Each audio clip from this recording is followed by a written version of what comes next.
The settings section is where there's quite a few settings that affect the way your website behaves. Now this video will be a little bit longer as I'm going to cover each of these sections of your settings pages one by one. Let's start out with the site settings. Now the first thing you'll notice is the private section.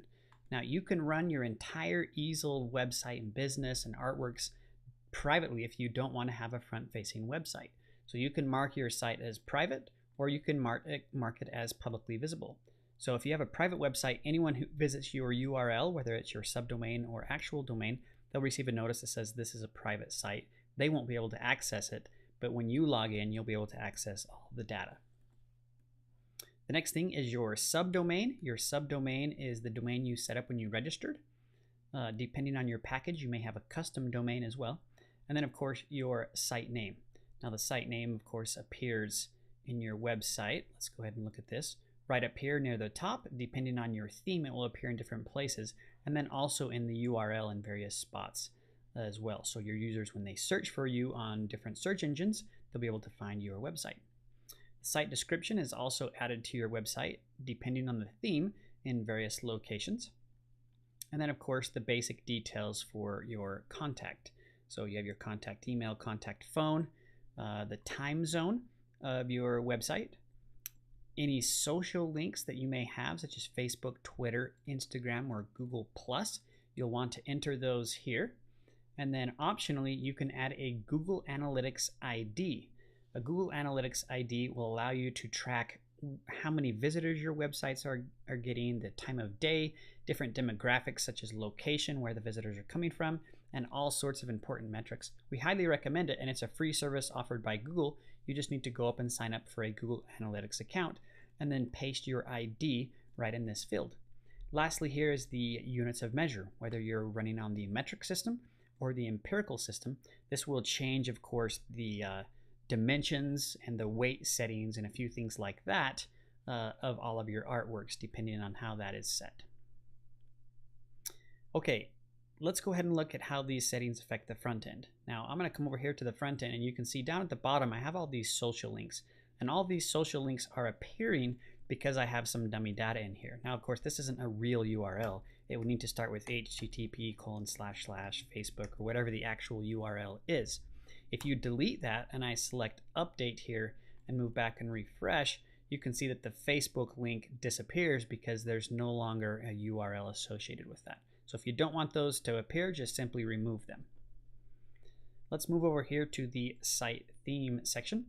Now you can see that in the site theme, you can change the language of your call. Right now we only support English, but we will have future translations coming out for Spanish and German and French and other languages as well. This theme has a logo updated or uploaded and a backsplash image uploaded. And right now here there are several different themes you can choose from. You'll want to check back often because we'll constantly be updating the existing themes and adding the new themes. All themes also come with 10 separate color schemes you can choose from, and these are supported in regardless of which theme you choose. Now I'm just going to quickly select these so you can see on the creative theme. You can click the preview button here, and that will show you what your website will look like if you select that theme. Let's go ahead and move to the velocity and preview this one. So this is the velocity theme, which we've been working with throughout these demos. The instant theme here is what this one looks like here. And lastly, the link theme, which is this one. Okay. All right. Now, depending on which theme you choose, the backsplash image may come into play or it may not. For example, on the creative theme, if we look at the creative theme, there is no backsplash image used on this theme at all. So this is a masonry style layout theme, and I'll show you what that looks like. Now, watch what happens when the browser resizes in a masonry style layout. You can see all the galleries are showing up here, and as I move to the right, you can notice that they automatically reorganize themselves to a best fit layout according to their dimensions and size of the web browser. So this is why we mentioned in the previous browser that some themes, the gallery order doesn't matter, and this is one of those themes because it's automatically going to reorganize itself to the best optimal fit possible. So that's what when we say masonry layout, that's the style of layout that we're talking about. Okay, so let's jump back here to the to the admin section here, and let's look at a theme that has a backsplash. So let's move here to the instant theme, and we can just preview the theme instant here. We don't need to actually switch to it. And you can see that there's this large backsplash image here in the background. And this backsplash image is this image right here. So the instant theme, I believe the link theme also has the backsplash image in play as well.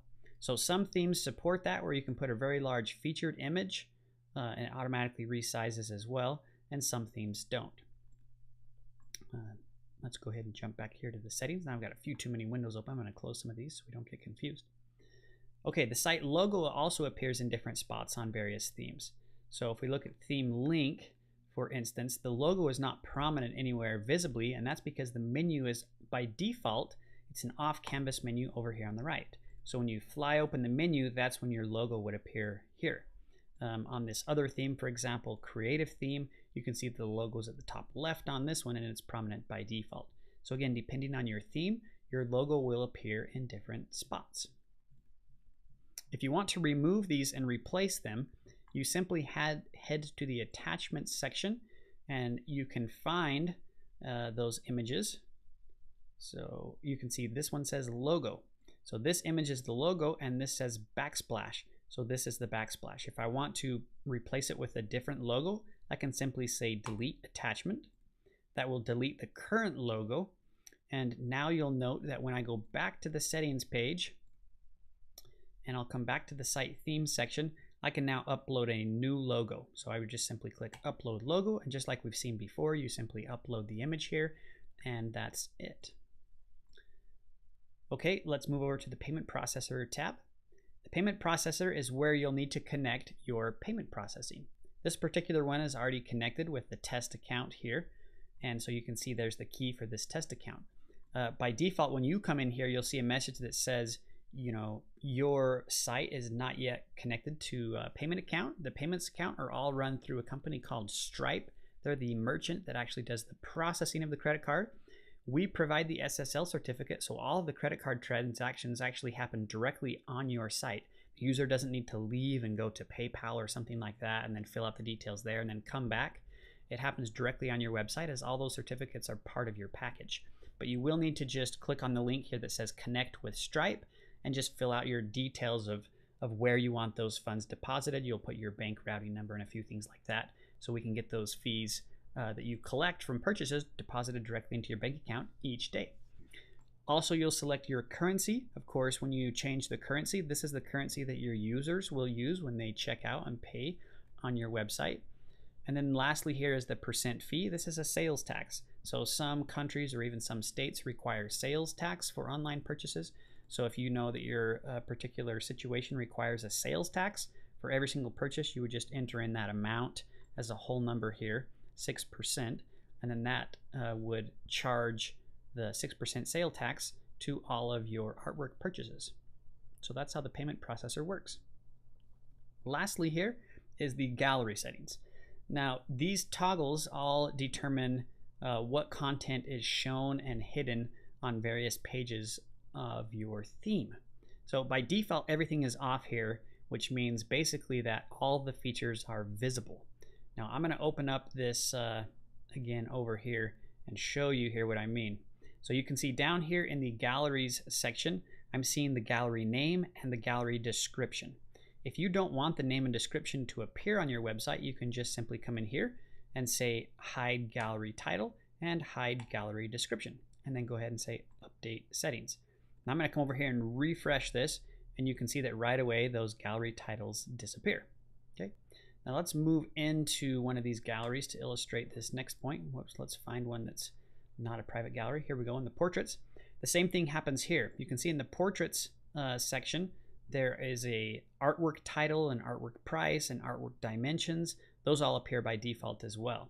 So if you want those off, again in gallery settings, we can say hide the price, hide the title and the dimensions, and go ahead and update those. Now I can come back here and refresh, and now there are no titles and prices and whatnot on these artworks. Lastly, the last two settings at the top is hide featured slider and hide galleries. Hide galleries is going to hide all of your galleries altogether. That's probably a really uncommon one. Hide featured slider is an option that removes the featured slider on your home page. So whenever you mark an artwork as featured, when you create an artwork, if you recall way back here, let's just go take a peek so you can remember here. When you have an artwork, there's an option in here that says feature on home page. If this is selected, that artwork will appear as part of all these featured works on your home page in these sliders. Okay? If you don't want this slider to appear, you don't necessarily have to go uncheck every single one of these. You can just simply go to your settings. Let's jump back over there now and go to the gallery settings. I'm going to say hide featured slider and update that. And that will make that featured slider just completely disappear from your site's homepage. And now all you see is just your galleries. And again, that works across all the themes. So if we move back to the creative theme and preview that, you can see that, you know, all of those titles and whatnot are all hidden. The featured slider is hidden, and we just have the artwork in full view there.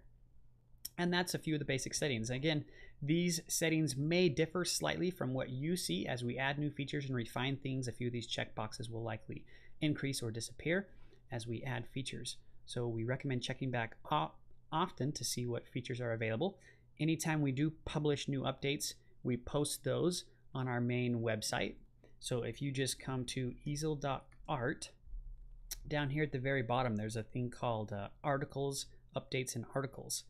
And if you just follow this page, each new release we have, we post a new post about. So you can see, for example, in this release right here, these are all the new features that were added.